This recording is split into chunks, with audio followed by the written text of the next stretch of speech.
السلام علیکم ورحمۃ اللہ وبرکاتہ۔ بسم اللہ الرحمن الرحیم۔ انما حرم علیکم المیتۃ والدم ولحم الخنزیر وما اہل به لغیر اللہ فمن اضطر غیر باغ ولا عاد۔ جی ناظرین، آج ہم جس حوالہ سے گفتگو کرنے جا رہے ہیں وہ یہ ہے کہ جی 11ویں شریف یعنی 11ویں شریف، لوگ 11ویں کا ختم دلاتے ہیں اور آپ کو ناظرین پتہ ہوگا کہ ہر مہینے کی عربی مہینے کی 11 تاریخ کو کیا کچھ کرتے ہیں۔ خیر ناظرین، آیا کہ یہ 11ویں شریف یعنی پیر عبد القادر جیلانی رحمت اللہ علیہ کے نام کی دیگ، چاول، بریانی جو بھی ہے، کیا یہ ٹھیک ہے؟ قرآن نے اس کے بارے میں کیا کہا؟ قبل اس سے کہ ہم آگے بات کریں، ہم آپ کو ناظرین سنانا چاہتے ہیں مفتی اکمل قادری حفظہ اللہ تعالیٰ کی ویڈیو، جبکہ انہوں نے صاف یہ بات کہہ دی کہ یہ سارا کچھ غیر اللہ کے نام پہ دینے پہ حرام ہے۔ تو آئیے ناظرین انہی کی زبانی ہم گفتگو سنتے ہیں، پھر انشاءاللہ ناظرین اسی والا سے ہم بھی گفتگو کریں گے۔ تو آئیے ناظرین مل کے ویڈیو دیکھتے ہیں۔ رضی اللہ تعالیٰ عنہ کے بارے میں، کیونکہ یہ 11ویں کا مہینہ کہلاتا ہے۔ اکابرین نے جو 11ویں کی وجہ لکھی ہے وہ یہ ہے کہ سیدنا شیخ عبد القادر جیلانی رضی اللہ تعالی عنہ بغداد میں آپ کا مدرسہ تھا، تو آپ ہر مہینے کی 11 تاریخ کو رحمت کونین صلی اللہ علیہ وسلم کے ایصال ثواب کے لیے کھانے کا اہتمام کرتے تھے۔ وہ مدرسے کے بچے بھی کھاتے تھے، باہر کے لوگ کھاتے تھے۔ یہ ہر سال آپ کا سلسلہ جاری و ساری تھا، یا ہر ماہ پھر جب کچھ یہاں سے بر صغیر پاک و ہند سے بھی گئے ہوں گے پڑھنے کے لیے بغداد ان کے پاس، تو وہ جب یہاں آئے تو انہوں نے پھر یہی سلسلہ جاری کیا۔ اور خصوصاً جب شیخ عبد القادر جیلانی رضی اللہ تعالیٰ عنہ کا وصال ہوا تو آپ کے وصال مبارک کے حوالے سے وہ عرس جس کو کہتے ہیں وہ کرنے لگے، یعنی ایصال ثواب کے لیے کھانا بنانے لگے، اور اس کا نام رکھ دیا 11ویں شریف، کیونکہ 11 تاریخ سے وابستگی تھی تو 11ویں شریف۔ تو یہ اصل میں ایصال ثواب کا اہتمام ہوتا ہے۔ ایصال ثواب کا مطلب کیا ہے؟ ایصال مانے پہنچانا، اور ثواب کا مطلب وہ بدلہ جو آپ کے نیک عمل کے جواب میں اللہ تعالیٰ آپ کو دے گا۔ تو ایصال ثواب کا مطلب کیا ہوتا ہے؟ جب کوئی آپ نیک عمل کرتے ہیں تو آپ بس دل میں ہی نیت کر لیں یا زبان سے کہہ لیں اللہ تعالیٰ اس کا ثواب فلاں کو پہنچا دے، یعنی جو اس نیک عمل کا بدلہ تو مجھے عطا فرمائے گا اس سے بھی اس میں حصے دار بنا دے۔ یہ اگر قرآن یا حدیث سے ثابت نہ ہوتا تو اپنے پاس سے تو ہم نہیں کر سکتے تھے، لیکن نبی کریم نے بارہا صحابہ کرام علیہم رضوان کو اپنے مرحومین کے لیے نیک عمل کرنے کی ترغیب دی۔ فرمایا جب تم اپنے طرف سے حج کرو تو اپنے مرحوم والدین کی طرف سے بھی کرو، ان کے لیے نماز پڑھو، ان کے لیے روزہ رکھو۔ کسی نے آ کے ایصال ثواب کا پوچھا کہ میں اپنی والدہ کو کیسے نفع پہنچاؤں، ان کا وصال ہو گیا ہے، تو فرمایا پانی پلاؤ۔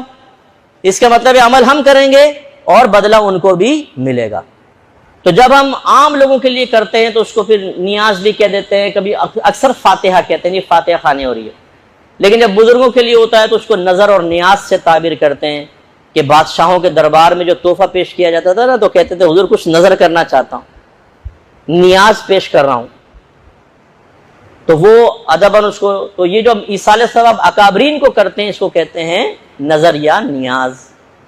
اس کے لیے جو اہتمام کرتے ہیں اس کو بھی نیاز کہتے ہیں۔ جی نیاز کا کھانا، نیاز کا کھانے کا مطلب کیا ہے کہ جو اکابرین کے ایصال ثواب کے لیے کھانا تیار کیا گیا وہ، اور اس میں صحیح سوچ اور فکر یہ ہونی چاہیے کہ آپ کھانا صرف اللہ کے لیے بنائیں، ثواب صرف اللہ دے گا، اس کھانے سے اللہ کا قرب حاصل کرنا ہی مقصود ہو۔ یہ 3 بڑی چیزیں ذہن میں رکھیں۔ کھانا کس کے لیے بنائیں گے؟ اللہ کے لیے، اللہ ہی ثواب دے گا، اللہ کا قرب بھی مقصود ہو۔ ایک نیت بس یہ ہو کہ اللہ تعالیٰ جو تو عطا فرمائے گا فلاں بزرگ کو پہنچ جائے، بس یہ نہیں کہ میں تو نبی کے لیے عمل کر رہا ہوں، یہ شرک میں چلا جائے گا، یا نبی کے قرب کے لیے نیک عمل کر رہا ہوں، ٹھیک نہیں ہے، یا نبی کریم ثواب دیتے ہیں، غوث پاک ثواب دیتے ہیں، غلط، بدلہ سے ہاں وہ دعا کر سکتے ہیں۔ بعد وفات دعاؤں کا سلسلہ کبھی منقطع نہیں ہوتا۔ رحمت کونین صلی اللہ علیہ وسلم ارشاد فرماتے ہیں کہ اولاد کے اعمال بعض اوقات، میں بعض اوقات کا لفظ کہہ رہا ہوں وہاں نہیں ہے، لیکن ماں باپ کی خدمت میں پیش ہوتے ہیں، اگر وہ اچھے اعمال ہوتے ہیں تو خوش ہوتے ہیں، برے ہوتے ہیں تو ہدایت کی دعا کرتے ہیں۔ ایسے ہی السلام علیکم یا اہل القبور، ہم جا کے سلام کرتے ہیں مردوں کو، یہ دعا ہے۔ سرکار فرماتے ہیں مردہ جواب دیتا ہے لیکن تمہیں اس کا شعور حاصل نہیں، تو یہ وعلیکم السلام یہ بھی دعا ہے، اللہ تعالیٰ آپ پر بھی سلامتی نازل فرمائے، اس لیے سلسلے منقطع نہیں ہوتے۔ تو جب یہ اس طرح کے بڑے مہینے آئیں، آپ ایک کیلنڈر ملتا ہے وہ دیکھ لیجئے، کہیں پر بزرگوں کے وصال کی تاریخ اس میں لکھی ہوئی ہے، موقع ملے، کوئی بڑے اہتمام کی حاجت نہیں ہے، جو گھر میں کھانا پکا ہے نا اسی کو آپ اسی پر کچھ بھی پڑھ کر کچھ بھی کلمات وغیرہ نیت کر لیں، اللہ تعالیٰ اس کا ثواب فلاں بزرگ کو پہنچ جائے، خود کھا لیں، کوئی مسئلہ نہیں۔ اچھا یہ کھانا کیوں رکھتے ہیں سامنے؟ بس یہ تھوڑا سا ایک سیکنڈ آپ کر لیتا ہوں، چند سیکنڈ۔ کھانا سامنے رکھنا یہ صرف نبی کریم صلی اللہ علیہ وسلم کی ایک سنت کی ادائیگی مطلوب ہوتی ہے، مشابہت اختیار کرنا۔ سرکار نے کھانا بڑھانے کے جتنے بھی معجزے دکھائے یا پانی بڑھانے کے وہ سامنے رکھا، کھانے پہ آئیں، دسترخوان پہ بیٹھے ہیں، پھر جو اللہ نے چاہا پڑھا اور فرمایا کھاؤ، تو 4 آدمیوں کا کھانا 1400 کو پورا ہوا، اللہ برکت پیدا کر دی، یہ آپ کا معجزہ تھا۔ تو اس لیے تھوڑا کھانا سامنے رکھ لیتے ہیں کہ چلیں جیسے نبی کریم نے معجزہ دکھایا اور اس میں برکتیں پیدا ہوئی، ہم بھی سامنے رکھ کے کچھ قرآن پڑھ لیتے ہیں، اللہ تعالیٰ برکت دے گا۔ پھر آپ اس کو ملائیں، اس میں نہ ملائیں، خود ہی کھا جائیں، برکت دینے والی ذات تو اللہ تعالیٰ کی ہے۔ اس کا مطلب یہ سامنے رکھنا اس لیے نہیں ہے کہ جب پڑھیں گے تو اس میں برکت پیدا ہوگی باقی میں نہیں ہوگی، اگر ہوتا تو اس میں ملایا جاتا، ٹھیک ہے نا۔ تو یہ ہمارا نظریہ ہوتا ہے کہ اللہ کے لیے اس سنت کو پورا کر لیا بس، ٹھیک ہے۔ تو اس اچھے نظریے کے ساتھ آپ کریں، اس پر کوئی آبجیکشن کرے وہ مجھے آ کر بتائیے گا، میں اس کا جواب آپ کو یہیں پر اس میں ریکارڈ کرواؤں گا، انشاءاللہ یوٹیوب پر ڈلے گا۔ اس میں کون سی خرابی ہے بتائیں؟ کس وجہ سے آپ نظر نیاز کو حرام کہہ دیتے ہیں کہ کھانا حرام ہے؟ اللہ کے لیے کھانا بنایا، اللہ تبارک و تعالیٰ سے ثواب مقصود، اس کا قرب مقصود، اگر آپ کہتے ہیں نہیں اس لیے کہ آپ نے کہا یہ 11ویں کا کھانا ہے، یہ غوث پاک کا ایصال ثواب کا کھانا ہے، غوث پاک کا نام لے دیا اس لیے حرام ہے، تو پھر تمہارا قربانی کا جانور حلال کیسے ہو جاتا ہے؟ جب پوچھتے ہیں جانور کس کا ہے قربانی کا، کہتے ہیں چودھری صاحب کا، وہ گیا وہ تو جانور غیر اللہ کا نام لے دیا آپ نے۔ یہ کھانا کس کا؟ جی ولیمے کا کھانا ہے، یہ شادی کا کھانا ہے، یہ سالگرہ کا کھانا ہے، یہ بچے کی ٹنڈ ہوئی تھی اس کا کھانا ہے، ٹکلا ہوا تھا، یہ سارے کھانے شرک سے پاک ہیں۔ غوث پاک کا نام لے دے تو اس میں شرک گھس جائے گا، وہ کھانا حرام ہو جائے گا۔ یار عقل کو بھی ہاتھ لگاؤ کچھ بھائی، کہاں سے یہ خالی اس پہ نام لینے سے حرام ہو جائے گا؟ جی ناظرین، آپ نے یہ ویڈیو ملاحظہ فرمائی۔ جی ناظرین، جب قرآن پاک نے یہ بات کہہ دی انما حرم علیکم المیتۃ والدم ولحم الخنزیر وما اہل بہ لغیر اللہ، فرمایا انما حرم علیکم المیتۃ مردار حرام، والدم خون حرام، ولحم الخنزیر خنزیر کا گوشت حرام، وما اہل بہ لغیر اللہ غیر اللہ کے نام پہ جو دیا گیا وہ بھی حرام، یہ قرآن کہہ رہا ہے۔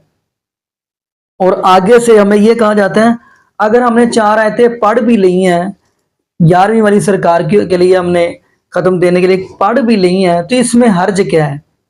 نہ یہ حرج ہی تو سارا حرج ہے، اس حرج نہیں نبی پاک صلی اللہ علیہ وسلم کی شریعت کا کچھ بھی نہیں چھوڑا، جبکہ نبی پاک صلی اللہ علیہ وسلم کے اوپر دین مکمل ہو گیا۔ قرآن کہہ رہا ہے الیوم اکملت لکم دینکم واتممت علیکم نعمتی ورضیت لکم الاسلام دینا۔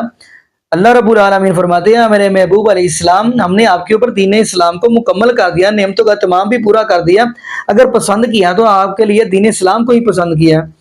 تو ناظرین جب دین اسلام ہی مکمل ہو گیا، آیا کہ یہ جو کام یہ کرتے ہیں 11ویں والی سرکار کے، فلاں کے سرکار کے، فلاں کے سرکار کے، آیا کہ یہ چیزیں نبی پاک صلی اللہ علیہ وسلم کے صحابہ کو نہیں پتہ تھی جو ان کو پتہ ہے؟ یہ کہتے ہیں حرج کیا ہے؟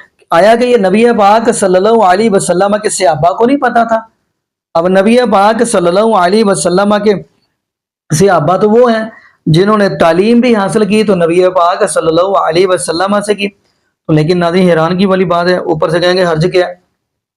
یہ آج دنیا میں تو یہ بات کہہ لیں گے، لیکن کل قیامت والے حوض کوثر پہ جب آئیں گے تو ان کے درمیان دیوار کو حائل کر دیا جائے گا، یعنی کھڑی کر دی جائے گی۔ یہ حدیث ہے صحیح بخاری کی، جب آئیں گے حوض کوثر پہ نبی پاک صلی اللہ علیہ وسلم کے پاس تو اللہ پاک دیوار کھڑی کر دیں گے، نبی پاک کہیں گے اللہ یہ تو میرے ہی امتی ہیں، وضو کے نشانات چمک بھی رہے ہیں۔